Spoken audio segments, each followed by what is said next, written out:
मैया के दरबार लागेला। नवरात्र में मोरी मैया के दरबार लागेला।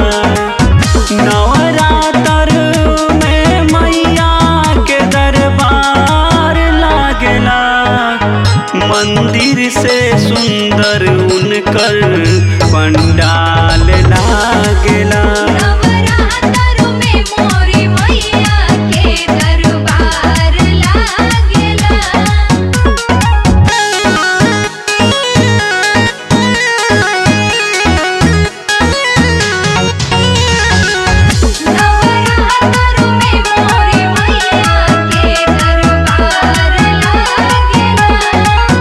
ममता के सागर ऊ है, दया के हई भंडार। दर्शन करेला मैया के जुटल बा संसार।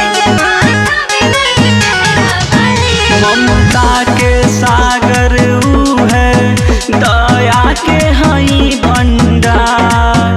दर्शन करेला मैया के जुटल बा संसार। मैया के आसन नीम के छाँव लागेला। नवरात्र में मोरी मैया के दरबार लागेला।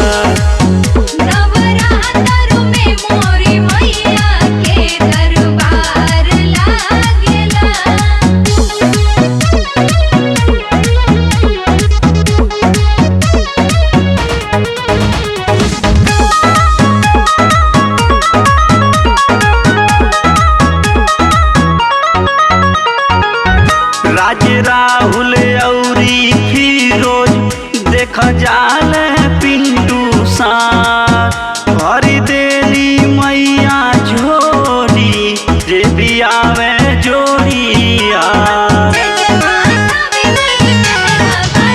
राज राहुल औरी फिरोज देख जाल पिंटू साथ। भर देली मैया झोली जे भी आवे जोड़िया। दास बन के रही उनके चरण मन हमार कहेला। नवरात्र में मोरी मैया के दरबार